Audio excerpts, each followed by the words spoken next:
ఈ నిజాం దగ్గర ఉన్నటువంటి 40 లక్షల ఎకరాలలో ఇప్పుడు హైదరాబాద్ సెంట్రల్ యూనివర్సిటీ భూమి ఉందా 2324 ఎకరాలు ఏముంటుంది. ఇది నిజాం దగ్గర ఉన్నటువంటి భూములలోంచి ఇచ్చింది. నిజాం దగ్గర ఉన్నటువంటి భూములలోంచి ఇస్తే దీంట్లో ఇప్పుడు 400 ఎకరాల భూమి పంచాయతీ చుట్టూ మనం తిరుగుతూ ఉన్నాం. 400 ఎకరాల చుట్టూ మనం తిరుగుతూ ఉన్నాం. ఇది కాకుండా మరి మిగతా భూములన్నీ ఏమైపోయినాయి? 40 లక్షల ఎకరాల భూములు ఏమైపోయినాయి? 40 లక్షల ఎకరాల భూములు ఏమైపోయినాయంటే 1956 నుంచి 70 వరకు రెవెన్యూ మినిస్టర్లు కొండా వెంకటరంగారెడ్డి, నీలం సంజీవారెడ్డి, కాసు బ్రహ్మానందరెడ్డి ఈ రెడ్ల చేతుల్లో ఉన్నటువంటి. ఇక ఈ భూముల సంగతి ఒక్కసారి చూస్తే ఏపీ ఇండస్ట్రియల్ ఇన్ఫ్రాస్ట్రక్చర్ లిమిటెడ్ ఉంది కదా, దానికి 27,000 ఎకరాలు కేటాయించారు ఇప్పటి వరకు. దాంతోపాటు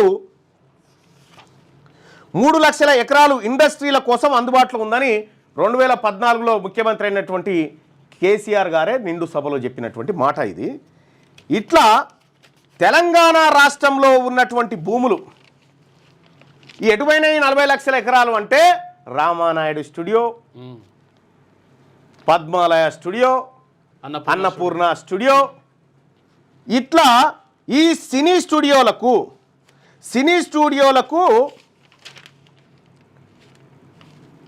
2150 ఎకరాలు సినిమా స్టూడియోలకు ఇచ్చేసారు. 2150 ఎకరాల భూమి సినిమా స్టూడియోల దగ్గర ఉంది ఇప్పుడు ఇవాళ. ఇక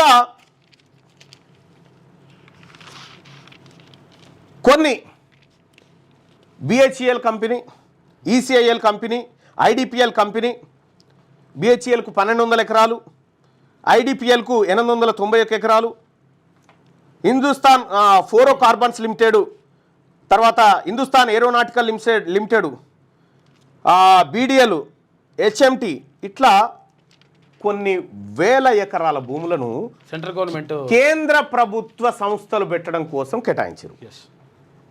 ఏది నిజామీ వీళ్ళ దగ్గర ఉన్న భూములు అట్లే ఉన్నాయి. ఇక్కడ మనం గమనించాల్సింది ఏంటంటే ఈ యాక్ట్ ఫెయిల్ అయిన తర్వాత, ఏది పివి నరసింహారావు ల్యాండ్ సీలింగ్ యాక్ట్ను వీళ్ళు డిమాలిష్ చేసిన తర్వాత మావోయిస్ట్ ఉద్యమం పుట్టింది దేశంలో. 1969లో నక్సల్బరీ అనేటువంటి ప్రాంతంలో అనే ఊరిలో, పశ్చిమ బెంగాల్, నక్సల్బరీ అనేటువంటి ఊరు పశ్చిమ బెంగాల్,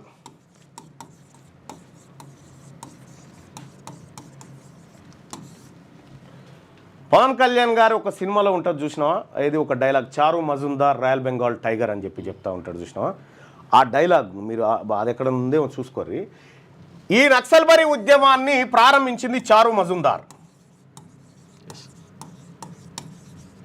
చారు మజుందార్ అనేటువంటి వ్యక్తి ఈ ఉద్యమాన్ని ప్రారంభిస్తే ఇది రెడ్ కారిడార్ పేరు మీద ఇక్కడ ఒడిస్సా, బీహారు, ఆంధ్రప్రదేశ్, తెలంగాణ ప్రాంతం, జార్ఖండ్, మహారాష్ట్రలో కొంత ప్రాంతం ఇక్కడికి విస్తరించింది. ఈ 1970 వరకు ఏదైతే భూ సంస్కరణల యాక్ట్ వచ్చిందో వచ్చిన తర్వాత దానికి ఇంకొక కారణం కూడా ఉంది. ఈ భూ సంస్కరణలు రావడానికి కూడా 1969లో తెలంగాణ ఉద్యమం జరిగి మా నీళ్లు మా నిధులు మా భూమి అంటారు కదా అని చెప్పి సంస్కరణలు తీసుకొచ్చారు. ఎందుకు? ఈ రెడ్లు ఈ వెలమలు చేసినటువంటి బాధకే ఈ ప్రజల నుంచి డిమాండ్ వచ్చింది. అయితే గమ్మత్ ఏంటంటే ఈ ఉద్యమం తెలంగాణలోకి వచ్చిన తర్వాత సాయుధ రైతాంగ పోరాటం స్టార్ట్ అయింది. నక్సలైట్ ఉద్యమం వచ్చింది.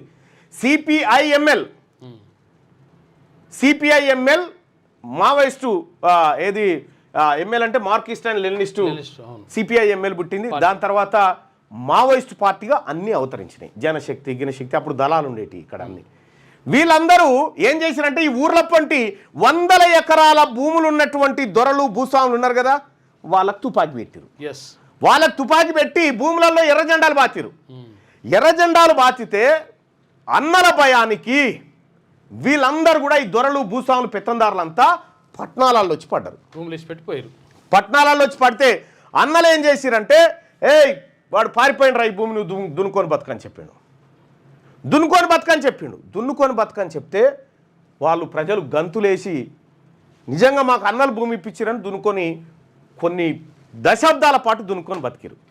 బతికిన తర్వాత కరెక్ట్గా 2014లో 2014లో అప్పుడు 1969లో తెలంగాణ ఉద్యమం ఎవరి బాధల వల్ల పుట్టింది? ఈ రెడ్లు వెలమల బాధల వల్లనే తెలంగాణ ఉద్యమం పుట్టింది.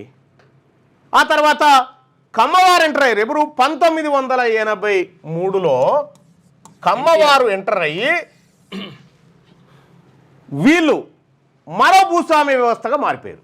అంటే అధికారం వచ్చినటువంటి పరిస్థితిలో వీళ్ళు కూడా ఎంటర్ అయిపోయారు. తెలుగుదేశం పార్టీ ఇక్కడ కమ్మ, వెలమ, రెడ్లు, తర్వాత కొంతమంది ముస్లింలు, కొంతమంది బ్రాహ్మణులు, వీళ్ళందరి వ్యవస్థ చుట్టూ ఎట్లా తిరిగిందో చూడండి. ఇక్కడ 1983లో వాళ్ళు వచ్చారు. ఆ తర్వాత నక్సలైట్ ఉద్యమం తీవ్రమైంది. తీవ్రమైన తర్వాత మనము ఇక్కడ నక్సలైట్లు అందరు నిలగొట్టిన తర్వాత భూములు దున్నుకొని బతున్నాం కదా. అయితే ఈ నక్సలైట్లు చేసిన పొరపాటు, మావోయిస్టులు చేసిన పొరపాటు ఏంటంటే వానికి తుపాకీ పెట్టి దొరని ఆడికే నిలగొట్టిరు. ఎల్లగొడితే ఈ దొర ఏం చేసిండు? అరే ఎట్లాగో నువ్వే దున్నుకొని బతున్నావు కదరా, కాగితం కట్టరు రాసుకుందాం రా అని చెప్పిండు. కాగితం కట్టరు రాసుకుందాం రా అనగానే తెల్ల కాగితం మీదిగో ఈ భూమి నువ్వు దున్నుకో అనగానే వాడు కష్టం చేసి కాళ్ళ కడాలు ఏమున్నాయి ఇంట్లో చెంబు తప్పాలి అమ్మి దొరకు కట్టిన పైసలు. ఆ దొర పైసలు తీసుకొచ్చి హైదరాబాద్లో ఈ జాగీర్దారులు హైదరాబాద్లో రియల్ ఎస్టేట్ దందాలు చేసి వేరే వేరే మార్గాల వైపు డబ్బును తరలించారు. 100 కోట్లు సంపాదించారు. భూమి ఆనే ఉందిగా. మరి ఆ రికార్డులలో ఏముంది? కొండా వెంకట రంగారెడ్డి గారు సృష్టించినటువంటి అనుభవదారుడి కాలం. వాళ్ళు ప్రజలను పట్టాదారులను చేయలే, అనుభవదారుడని చేసిరు. అనుభవించేటోళ్ళని అనుభవదారుడని చేసిరు. ఆ తర్వాత ఇక్కడ అనుభవదారుడు కాలంలో ఇక్కడ వ్యవసాయం చేసుకొని బతుకుతున్నాడు ఉన్నాడు. పట్టదారుడు ఎవడు? మళ్ళా ఈ పట్టణంలో ఉన్న దొరనే. పట్టదారుడు కాలంలో దొర పేరే ఉంటుంది, దున్నుకొని బతికే కాడ ఆయన పేరు ఉంటుంది. పహానీలలో ల్యాండ్ రికార్డ్స్లో 2014లో కేసీఆర్ రాగానే ఏం చేసిందంటే అనుభవదారుడి కాలాన్ని డిలీట్ చేసేసాడు. అది అనుభవదారుడి కాలాన్ని డిలీట్ చేయడంతో హైదరాబాద్లో ఉన్నటువంటి దొరలు, రెడ్లు, భూస్వాములంతా ఇది మా భూమి అని మళ్ళా దిగిరు. ఒకవేళ ఈ పేదవాడు కోర్టుకు పోయిండనుకో, కోర్టుకు పోయకంటే ముందు ఈయన ఏం చేసిండు? రైతు బంధు అనేది తెచ్చిండు. రైతు బంధు తెచ్చి వీళ్ళ భూములను ఈ పట్టాదారుడికే భూమి పైసలు అని చెప్పి వాళ్ళ భూములను లీగలైజ్ చేసేసిండు గవర్నమెంట్. ఈ దొర హైకోర్టుకు పోయి ఇగో రాష్ట్ర ప్రభుత్వమే గుర్తించి నాకు రైతు బంధు కూడా ఇచ్చింది సార్ అని చెప్పి చూపించింది. అయిపోయి ఇక్కడ అనుభవదారుడి కాలంలో ఉన్నటువంటి ఈయన తెల్ల కాగితం పట్టుకొని పోతే తెల్ల కాగితాలు జల్లే అని చెప్పిండు. దానికి ప్రజలంతా లొల్లి పెడితే ఏం చేసిండు కేసీఆర్ గారు? సాదా బైనామా రెగ్యులరైజేషన్ అని పెట్టిండు. సాదా బైనామా నువ్వు దున్నుకొని బతున్నా అంటున్నావు, ఈ భూమి నీ పేరు మీద పట్ట కావాలంటున్నావు కదా, నీకు పట్ట కావాలంటే నీకు ఇచ్చిన దొర దగ్గరికి పోయి సంతకం పెట్టించుకురాపో అని చెప్పిండు. మళ్ళా ఆ దొర దగ్గరికి పోతే పైసలు లేకపోతే సగం భూమి ఇట్లా మళ్ళా కొట్టేసిరు.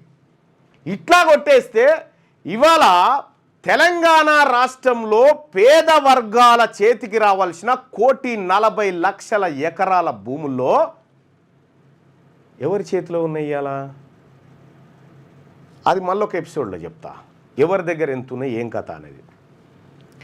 ఇట్లా ఈ పేద వర్గాలకు రావాల్సిన 1,40,00,000 ఎకరాల భూమి ఇగో ఇట్లా దొంగతనంగా పోతే ఇది ఇడిచిపెట్టి 400 ఎకరాల భూమి కాడ మనం పంచాయతీకి దిగుతా ఉన్నాం. ఇప్పుడు తేలాల్సింది ఇది కదా.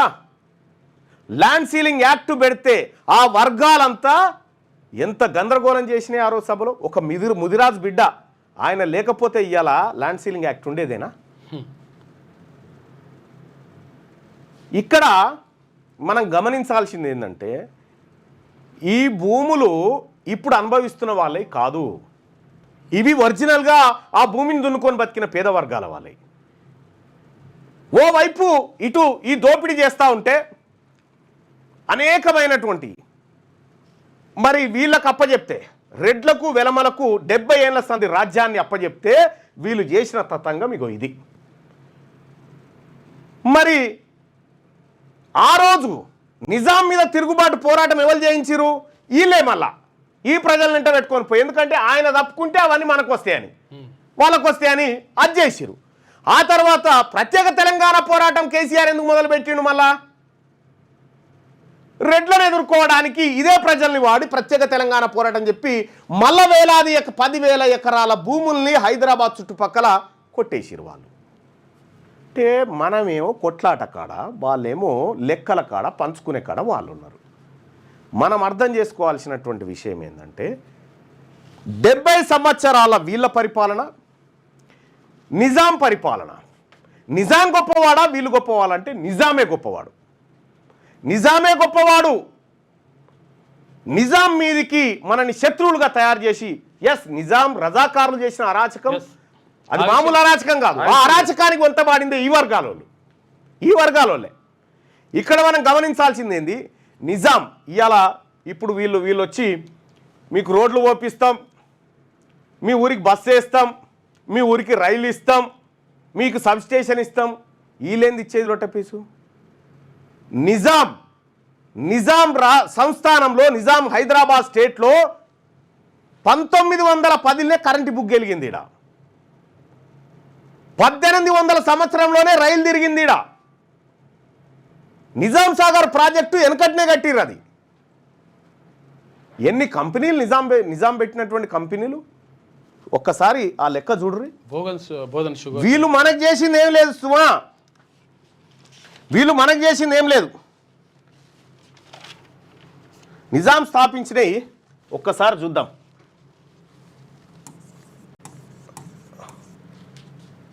నిజాం కంపెనీలు స్థాపించిన కంపెనీలు, నిజాం స్టేట్ పరిశ్రమలు చూస్తే 3 దశల్లో పరిశ్రమల్ని తీసుకొచ్చిండు ఆయన. ఎవరు? నిజాం. మొదటి దశ 1870 నుండి 1919 వరకు మొదటి దశ. ఇది మొదటి దశ. నిజాం తీసుకొచ్చిన కంపెనీలు ఈ పేద వర్గాల బ్రతకడం కోసం నిజాం తీసుకొచ్చినటువంటి కంపెనీలను ఒక్కసారి చూస్తే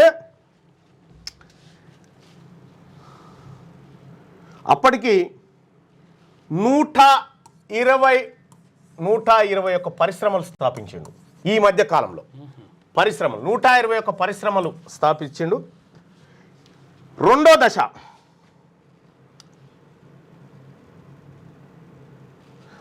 ఆ పరిశ్రమలలో 121 పరిశ్రమల్లో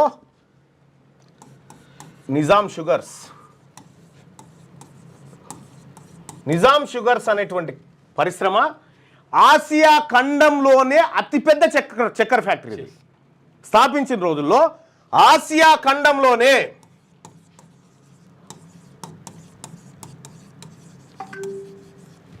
అతిపెద్దది ఇది. ఏది? నిజాం షుగర్స్. ఇక రెండోది ప్రాగా టూల్స్. మూడోది సర్ సిల్క్ అంటే దాని ఏది? సిర్పూర్లో ఉన్న paper mill. Sirpur paper mill. Nizam ఈ పేద వర్గాల కోసం చేసినవి ఒకసారి చూసుకుందాం. హైదరాబాద్ హాస్బెస్టాస్ రేకులు.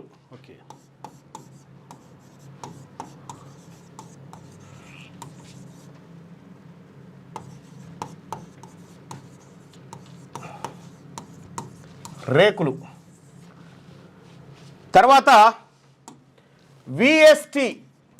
ఆర్టీసీ క్రాస్ రోడ్ దగ్గర ఉంటుంది కదా విఎస్టి అంటే Vazir Sultan tobacco company. Vazir Sultan tobacco company పారిశ్రామిక వాడాది. అది ఇప్పుడు ఆజామాబాద్ ఇండస్ట్రియల్ ఏరియా అంటారు దాన్ని. విఎస్టి ఆర్టీసీ క్రాస్ రోడ్ పోతుంటుంది విజయనగరం నుంచి. RTC Vazir Sultan tobacco company, cigarette company. అది జిందా తిలిస్మాత్.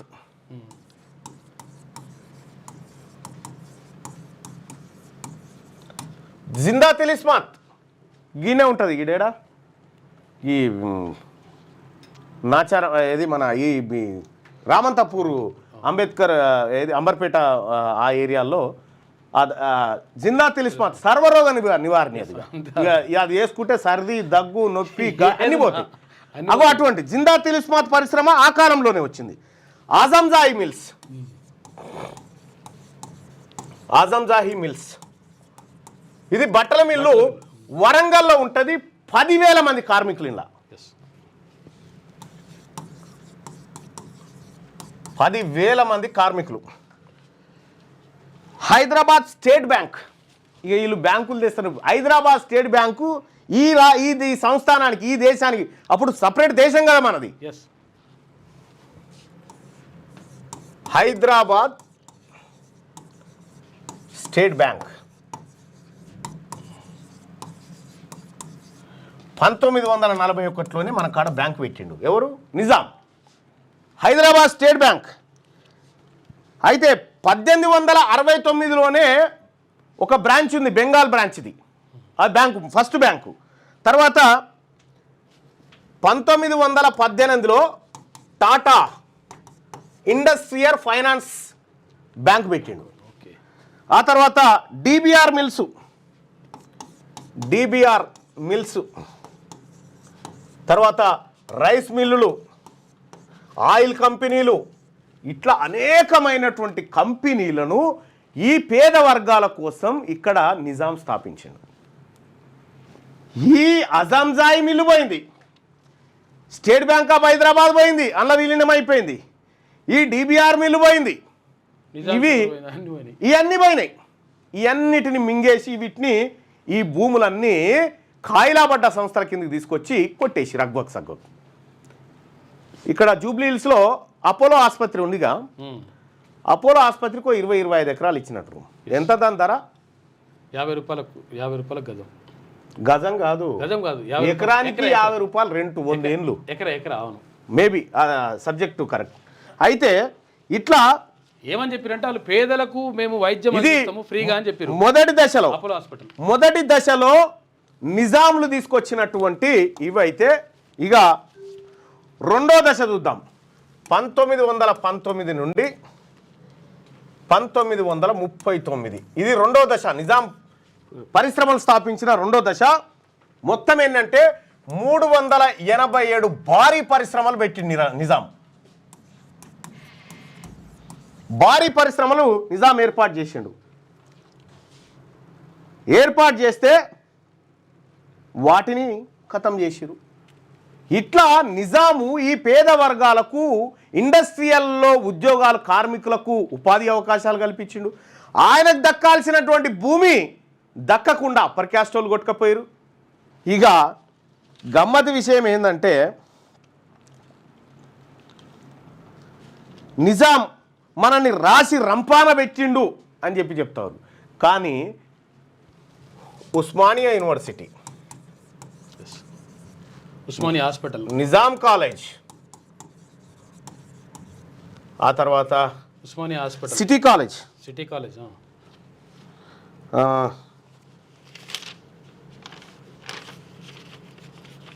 అదే కదా సిటీ కాలేజ్, ఉస్మానియా హాస్పిటల్, ఆ తర్వాత ఇట్లా అనేకమైనటువంటి విద్యా సంస్థల్ని పెట్టి విద్య కోసం ఒకవైపు పాటుపడ్డాడు. ఇండస్ట్రీలు పెట్టి ఈ పేద వర్గాలను ఆదుకోవాలని ప్రయత్నం చేసిండు. సో నిజాం పరిపాలన 1948 సెప్టెంబర్ 17 నాటికి తెలంగాణ ప్రజలారా మన నెత్తి మీద ₹1 అప్పు పెట్టలే నిజాం. ₹1 అప్పు పెట్టకపోగా ఈ 1,40,00,000 ఎకరాల భూములు, ఈ కంపెనీలు, ఇవన్నీ నిజాం తీసుకొచ్చినటువంటి, నిజాం మనకిచ్చిపోయినటువంటి సంపద. ఉస్మానియా హాస్పిటల్ తర్వాత ఇక్కడ ఇప్పుడు హైకోర్టు, ఇప్పుడు అసెంబ్లీ, అవన్నీ కూడా అప్పుడు నిజాం కట్టించినాయి. నిజాం హయాంలో Allwyn company, Nizam sugars, Allwyn company 1990 దాకా బాగా నడిచిన ఈ కంపెనీలన్నీ. అది కానీ హిందుస్థాన్ ఏరోనాటిక్స్ లిమిటెడ్ కానీ, IDPL కానీ, ఇవన్నీ కేంద్ర ప్రభుత్వ సంస్థలు ఉన్నాయి కొన్ని. ఈ కేంద్ర ప్రభుత్వ సంస్థలు ఇక్కడ జరిగినటువంటి కుట్ర చూడరు ఎంత బాగుందో. కేంద్ర ప్రభుత్వం ఏం చేసిందంటే ఇక్కడ అనేకమైనటువంటి సంస్థలు పెట్టింది. BHEL, ఆ తర్వాత ECIL, HMT Hindustan machine tools అనేటువంటి company, IDPL Indian pharmaceutical limited company. ఈ కంపెనీలన్నీ కేంద్ర ప్రభుత్వ సంస్థలు పెడితే కరెక్ట్గా 1990 తర్వాత ఈ సంస్థలన్నీ ఖతం చేసిర్రు. ఎందుకు ఖతం చేసిర్రు ఈ అగ్రవర్ణాలు అంటే, 1990లో బీసీలకు రిజర్వేషన్, ఎస్ ఉద్యోగాలలో రిజర్వేషన్ అనేటువంటిది 27% రికమెండ్ చేసిన మండలు. దాన్ని విపి సింగ్ 27% రిజర్వేషన్ ఓకే చేసిండు. ఇప్పుడు 27% రిజర్వేషన్ తీసుకొని ఈ కంపెనీలలో చేరితే వీళ్ళు పెద్దోళ్ళు కదా, అందుకే ఈ కంపెనీలనే మూసేస్తే కథం అయిపోతుంది కదా అని కంపెనీలను మూసేసారు. అంటే నీకు నిజామేమో కంపెనీలు తెరిచి నీకు ఉద్యోగాలు ఇస్తే ఉన్న కంపెనీలలో నీకు రిజర్వేషన్ ఆధారంగా వస్తున్నాం అని చెప్పి కంపెనీలు మూసి కంపెనీల పేరు మీద ఉన్నటువంటి 1000 ఎకరాల భూములను ప్రైవేట్ పరం చేసి అమ్ముకున్నారు. కథం చేసి పడేసారు. 2000 సంవత్సరంలో చంద్రబాబు నాయుడు గారు నిజాం షుగర్ అమ్మేసాడు. ఎన్ని 1000 ఎకరాల భూములది, చాలా ఉన్నాయి. ఇట్లా బీసీ ప్రజలారా, ఎస్సీ ప్రజలారా, ఎస్టీ ప్రజలారా, ఎస్సీ ఎస్టీ వాళ్లకు రిజర్వేషన్ ఉంది కాబట్టి కంపెనీలలో వాళ్ళకు ముందు నుంచే వచ్చింది. కానీ బీసీలకు రిజర్వేషన్ 92లో స్టార్ట్ అయింది కాబట్టి ఈ రిజర్వేషన్ కాయిదాలు తీసుకొని ఉద్యోగాలలోకి వస్తున్నారు వీళ్ళని చెప్పి కంపెనీలనే మూసేసిరు. అంటే నీళ్ళు తాగటానికి వస్తే కుండ వాళ్ళకు పెట్టినట్టుగా కంపెనీలనే ఖతం చేసిరు. మీకు ఒక విషయం చెప్తా, ఈ ఐడిపిఎల్ అనేటువంటి కంపెనీ ఉంది కదా, ఈ ఐడిపి అనేటువంటి కంపెనీల్లో కల్లె మంజిరెడ్డి అనేటువంటి వ్యక్తి ఇందులో ఈ Indian drugs and pharmaceutical company లిమిటెడ్లో ఈయన ఉద్యోగిగా చేరి ఇంట్లో ఫార్ములాలు ఖతం చేసి రెడ్డీస్ ల్యాబ్ అని పెట్టిండు. రెడ్డీస్ ల్యాబ్ ఇవాళ 1000 కోట్ల సామ్రాజ్యంలో ఉంది. ఐడిపిఎల్ మూతపడ్డది. వీళ్ళకి అప్పచెప్పిన ఏ వ్యవస్థను కూడా వీళ్ళు సమర్థవంతంగా నిర్వహించకుండా సత్యనాశనం చేసి వాళ్ళ వర్గాల కోసం ఇచ్చారు. 78 సంవత్సరాల నుంచి వీళ్ళకు రాష్ట్రాన్ని అప్పచెప్తే నిజామేమో మన నెత్తి మీద ఒక్క అనా పైసా ఖర్చు లేకుండా అప్పు పెట్టకపోతే వీళ్ళు 8 లక్షల కోట్ల రూపాయలు పేద వర్గాల మీద అప్పు చేసి భూములు, అధికారం అన్ని వాళ్ళ దగ్గర పెట్టుకున్నారు. ఎందుకు రావాలి తెలంగాణ రాష్ట్రంలో బీసీ రాజ్యం అంటే ఇగో ఇట్లా 1,00,000 ఉదాహరణలు చెప్తా. నేను 1,00,000 ఉదాహరణలు చెప్తా. వీళ్ళు కంపెనీలు పెట్టి కంపెనీల ద్వారా గ్రూప్ 1లో చిన్నది గ్రూప్ 1 ఇప్పుడు అంశము. ఎందుకంటే నేను చెప్తుంది మొత్తం హిస్టరీ చెప్తా ఉన్నా. నీకు ఉద్యోగాలే లేకుండా చేస్తూ ఉంటే కంపెనీలే ప్రైవేటీకరించితే అందులో ప్రైవేటు కంపెనీలలో రిజర్వేషన్లు ఉండే కదా, అందుకోసమే వాటిని కొల్లగొట్టిరు. 32 ఎకరాలు ఇచ్చారు అపోలో ఆసుపత్రికి. అన్నీ తెలుసు, నీతో ఎమ్మెల్సీ చేసింది ఇది కాదు అన్న, బీసీ అధికారంలోకి రాకుండా 30 సంవత్సరాల వరకు ఏం పీకలేం, ఇది తెలుసుకోండి ముందు గ్రూప్ 1 అని చెప్పి చెప్తా ఉన్నాడు. ఇగో ఈయన నేను మరో మతుకున్న 29 జీవో కొంపలు మూస్తుందిరా అంటే ఆయన ఎవడు వెళ్ళలే. ఇట్లా ఇగో వీళ్ళ పరిస్థితి ఇట్లా ఉంది. నేనేం చెప్తా ఉన్నంటే మొత్తం ఈ రాజ్య పరంపరలో ఈ క్రమం ఏదైతే ఉందో నిజాం నుంచి మనకు రావాల్సినటువంటి ఆస్తులు మనకు రావాల్సిన ఎవడు అనుభవించాలి? బాధితుడు అనుభవించాలి. నిజాం కాలంలో రజాకారులు, భూస్వాములు, పెత్తందారుల తోట చేత అణచివేయబడ్డటువంటి వర్గాలకు నిజాం సంపద రావాలి. కానీ నిజాం సంపద ఇక్కడ ఉన్నటువంటి బీసీ, ఎస్సీ, ఎస్టీలకు ట్రాన్స్ఫర్ కాలే, మళ్ళా పెత్తందారులు, భూస్వాములు, వెలమలు వీళ్ళకు ట్రాన్స్ఫర్ అయిపోయింది. రాహుల్ గాంధీ గారి వార్త చూసిన తర్వాత సార్ నేను రాహుల్ గాంధీ గారిని అడుగుతా ఉన్నా, ఈ తెలంగాణ రాష్ట్రంలో బీసీలకు దక్కాల్సినటువంటి భూములు, కంపెనీలు, ఉద్యోగాలు, సంపద ఇదంతా మాకు దక్కకపోగా వీళ్ళంతా కలిసి 8 లక్షల కోట్ల అప్పు చేసి పెట్టిరు మా నెత్తి మీద. మరి నేను ఒక మాట చెప్తా ఉన్నా, ప్రజలారా, ఎందుకు రావాలి తెలంగాణ రాష్ట్రంలో బీసీల రాజ్యం? ఎందుకు రావాలంటే ఈ జరిగినటువంటి అన్యాయం ఏదైతే ఉందో ఈ అన్యాయాన్ని మనం ఎదిరించడం కోసం రావాలి. ఈ అన్యాయాన్ని మనం పారదోలి మన బతుకులు మనం మార్చుకోవడం కోసం రావాలి. దయచేసి ఈ వీడియోను మీ వాట్సాప్ గ్రూప్లలో మీ గ్రామాలలో ముఖ్యంగా బీసీ ప్రజలకు చేరవేయడానికి సహాయం చేయమని రిక్వెస్ట్ చేస్తూ ఉన్నా. షేర్ చేయండి, సహాయం చేయమని రిక్వెస్ట్ చేస్తూ ఉన్నా. ఆర్టీసీ నిజాం తెచ్చిన ఆ కాలంలోనే ఆర్టీసీ ఉంది. మీకు ప్రత్యేక కరెన్సీ ఇప్పుడున్న 100 రూపాయలు 500 రూపాయలు కాదు, నిజాంకు ప్రత్యేక కరెన్సీ ఉంది. ప్రపంచంలోనే 5వ అత్యంత కుబేరుడు నిజాం, ధనవంతుడు. నిజాం అత్యంత పెద్ద ధనవంతుడు. అటువంటి వ్యవస్థ నుంచి మొత్తం సారాన్నంతా వీళ్ళు దొంగతనం చేసి పేదవాడికి భూములు పంచాలని పివి నరసింహారావు ఏది ల్యాండ్ సీలింగ్ యాక్ట్ తీసుకొస్తే ఈ బిల్లుకు నేను ఇంట్రడ్యూసే చేయనియా అని చెప్పి పిడతల రంగారెడ్డి స్పీకర్ చైర్ నుంచి దిగిపోతే బీసీ బిడ్డ స్పీకర్ చైర్ మీద కూర్చొని ఆ యాక్ట్ తెస్తే ఆ యాక్ట్ను కూడా ఖతం చేశారు వీళ్ళు. కుక్క పేరు మీద నక్క పేరు మీద తీసుకొచ్చారు. సో నేను దయచేసి రిక్వెస్ట్ చేస్తూ ఉన్నా సోదరులారా, నేను ఈ విషయాలు చెప్పడానికి అనేకమైనటువంటి పుస్తకాలు, అనేకమైనటువంటి ఆలోచనలు మన బీసీ మేధావి వర్గంతో డిస్కషన్ చేసి చెప్తా ఉన్నా. ఇక ఇదే కాదు, ఇంకా ప్రతి అంశంలో జరుగుతున్నటువంటి చెప్తా. 400 ఎకరాల చుట్టూ మనల్ని తిప్పిస్తూ ఉన్నరే, కానీ ఇన్ని దశాబ్దాలుగా మన పేరున 8 లక్షల కోట్ల అప్పు, మనకు రావాల్సిన 1,40,00,000 ఎకరాల భూములు వాళ్ళ చేతుల్లోకి, మనకు రావాల్సినటువంటి కంపెనీల సంపద ఒక్క కంపెనీ అన్న 40 లక్షల ఎకరాల్లోంచి వీళ్ళు ప్రైవేట్ సంస్థలకు ఐటీ పార్కులని, ఫార్మా ఇండస్ట్రీలకని పార్కులు పెట్టరు కదా, ఒక్క బీసీ వన్ కంపెనీ చూపెట్టరు అందులో చూద్దాం. ఉండదు బాయ్ సాబ్, ఉండదు. దయచేసి ఈ విషయాన్ని అందరూ మీ గ్రామాలలో చర్చించండి బాయ్ సాబ్. నేను రేటింగ్ల కోసమో లేకపోతే ఇంకో దానికోసమో నేను వార్తలు చెప్పను. క్యూ న్యూస్ దానికోసం క్యూ న్యూస్ చేస్తుంది ఒక పోరాటం, క్యూ న్యూస్ చేస్తుంది ఒక ప్రజా పోరాటం.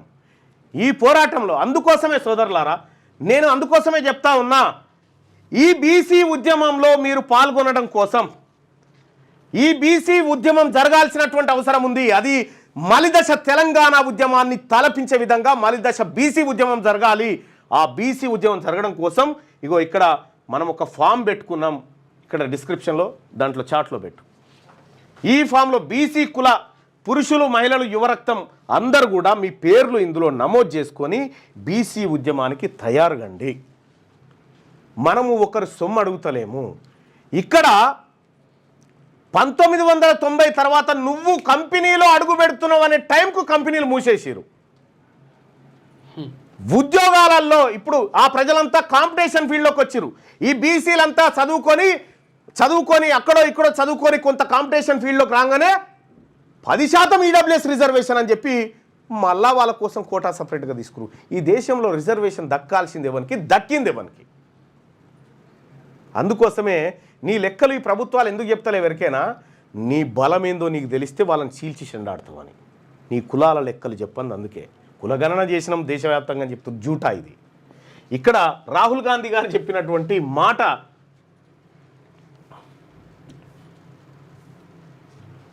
ఇగో పెద్ద పెద్ద కార్పొరేట్లకు మేలుతో యువతకు ఉద్యోగాలు వస్తాయా? ఈ తెలంగాణ రాష్ట్రాన్ని 45 సంవత్సరాలు ఈ ప్రాంతాన్ని వెళ్ళిన కాంగ్రెస్ పార్టీ చేసినటువంటి కార్యక్రమాలే కదా ఇవన్నీ. తెలుగుదేశం చేసినాయే కదా, బీఆర్ఎస్ చేసినాయే కదా ఇవన్నీ. ఏ బీసీ ఇవాళ మాకు సన్నబియ్యం ఇచ్చి ఎంత గొప్ప పని చేస్తున్నాం ఏమని చెప్తా ఉంటే, సన్నబియ్యమా? చాలామంది నాయకులు పోయి దళితుల ఇంట్లో కూర్చొని దళితుని ఇంట్లో భోజనం చేసిన రెడ్డి గారు. నేను చెప్తా ఉన్నా, ఈ నాయకులకు చెప్తా ఉన్నా, మీరు ఆలింట్లో పోయి కూర్చొని తినడు కాదు, ఈ దళిత బిడ్డలను, ఈ గిరిజన బిడ్డలను, ఈ పేద వర్గాల ఎంబీసీ బీసీ బిడ్డలను మీ డైనింగ్ టేబుల్ మీద కూర్చుని తినబెట్టరు. మీ డైనింగ్ టేబుల్ మీద కూర్చొని పెట్టి తినబెట్టి వాళ్ళకు వడ్డించి దళితుడు మా ఇంట్లో బువ్వ తిన్నాడు అని చెప్పి చెప్పు. అది లెక్క. సన్నబియ్యమా? ఈ సంవత్సరాల తరబడి దోచుకపోయినటువంటి సంపద మాకు సన్నబియ్యంతోట. చూద్దాం, రాసి పెట్టుకోండి. ఖచ్చితంగా ఈ తెలంగాణ రాష్ట్రంలో బీసీలం మేల్కొన్నాం, బీసీలం ఒక్కటైనాం. ఇలా బీసీలం ఆలోచన చేస్తూ ఉన్నాం. మీ పతనం తప్పదు. రైట్, దీనికే దాదాపు గంట పోయింది బాయ్ సాబ్. దయచేసి